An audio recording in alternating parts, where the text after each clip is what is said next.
राजस्थान में वैसे तो बहुत सारी हेरिटेज साइट्स हैं, पर उनमें से सबसे बड़ी और डरावनी है रॉयल पब्लिक कॉलेज। ये दिखने में तो किसी पैलेस की तरह है, पर ये एक कॉलेज है। ये कॉलेज बहुत बड़ा है, काफी जगह बंद है जहां कोई भी आ नहीं सकता। और इस कॉलेज की एक और खासियत है कि यहाँ शाम के 7 बजे के बाद आना सख्त मना है। इस नियम की शुरुआत सन 1970 में हुई थी। उस समय लगभग शाम को 7 बजे 2 फाइनल ईयर के स्टूडेंट्स हाथ में शराब की बोतल लिए कॉलेज के पिछले हिस्से में घुस गए। आज तो दोस्त हम जम के शराब पियेंगे। आज मुझे बंदी ने हाँ बोल दिया है।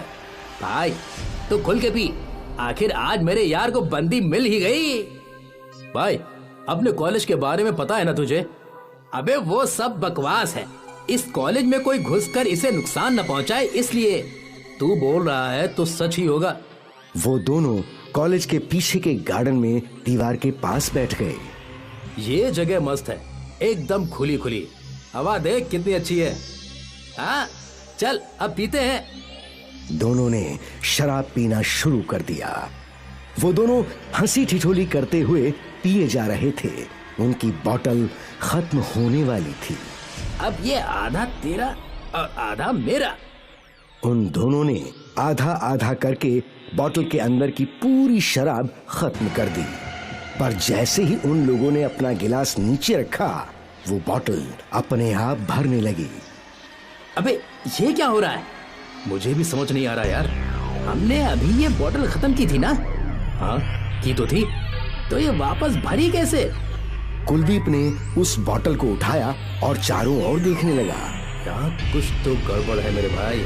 चल निकलते हैं यहाँ से, जल्दी चल।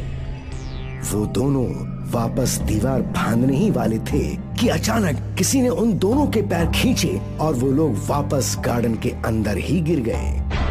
कौन है? कौन है? कौन है यहाँ? उन दोनों को कोई भी दिखाई नहीं दे रहा था। वहाँ उन्हें बस एक हंसी सुनाई दी। मैंने कहा था हमें यहाँ नहीं आना चाहिए था।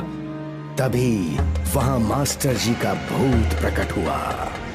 हाँ, तुम्हें यहाँ बिल्कुल नहीं आना चाहिए था। ये विद्या मंदिर है, शराब का ठेका नहीं।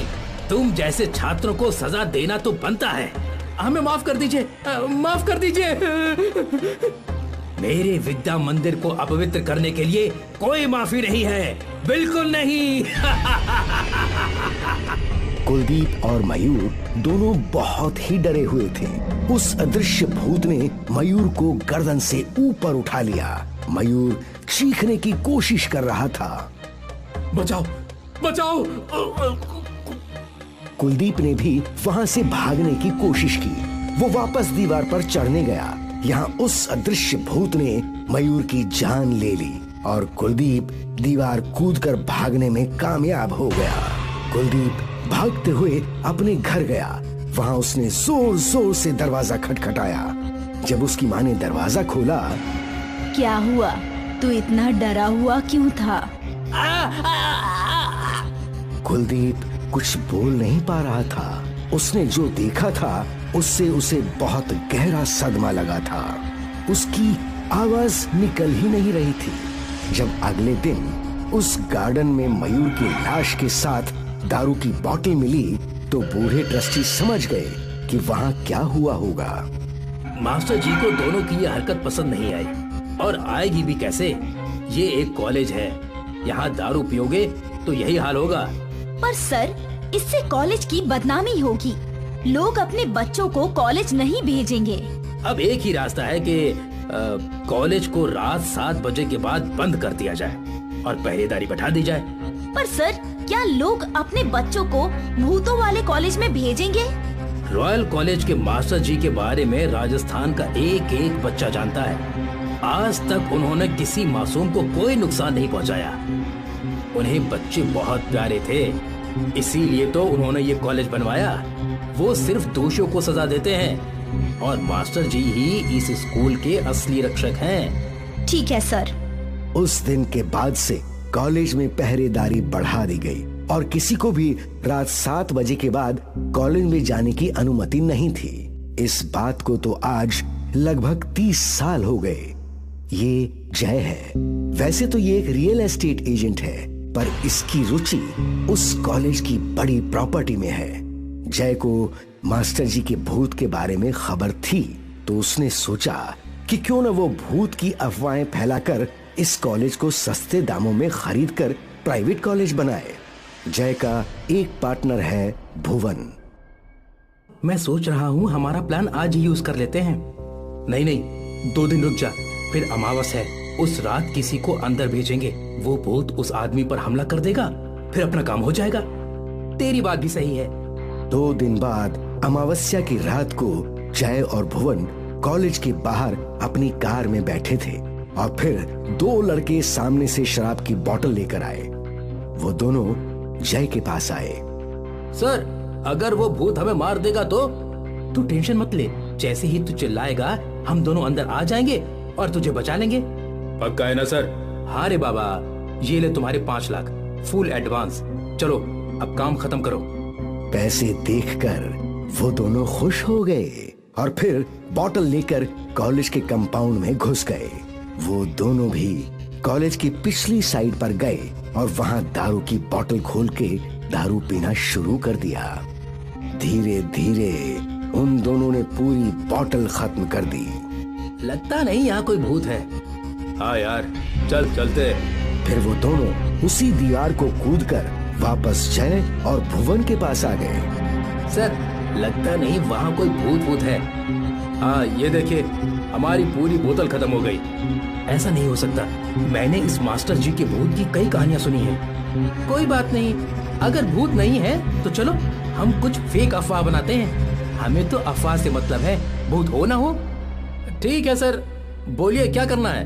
हम लोग सब अंदर जाएंगे, एक कोना ढूंढेंगे, वहाँ कुछ तोड़ फोड़ करेंगे, फिर तुम दोनों की थोड़ी पिटाई करेंगे और फिर तुम शहर की ओर चिल्लाते हुए जाना।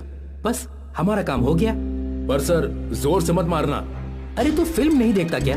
हमें वहाँ थोड़ी तोड़ फोड़ करनी है। तुम लोगों को तो 1-2 फटके ही पड़ेंगे। ठीक है सर, 5 लाख के लिए फटके भी खा लेंगे। अब चारों कॉलेज की दीवार फांदकर अंदर पहुंच गए। जैसे ही वो लोग अंदर पहुंचे, तेज आंधी चलने लगी और बिजली की गड़गड़ाहट शुरू हो गई। सर, लगता बारिश होने वाली है, जल्दी अपना काम कीजिए। हाँ ठीक है।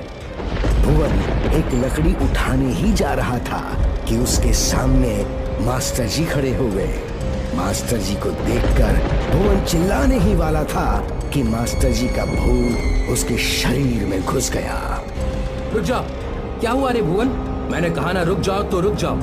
भुवन की आवाज में बदलाव था। तीनों डर गए। जैसे ही तीनों ने भागना शुरू किया, भुवन ने अपनी आंखों से तीनों को हवा में उठा लिया। मेरे कॉलेज को छीनना चाहते हो?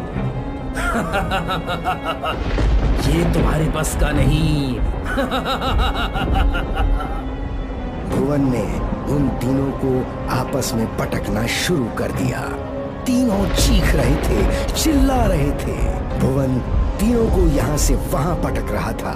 फिर अचानक भुवन ने तीनों को जमीन पर पटका और फिर मास्टर जी का भूत भुवन के शरीर से बाहर निकला।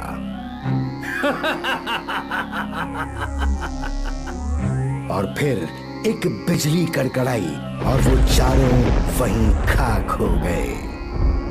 जो भी इस कॉलेज को नुकसान पहुंचाने की कोशिश करेगा या इस कॉलेज का अनुशासन तोड़ेगा, मैं उसे बिल्कुल नहीं छोड़ूंगा।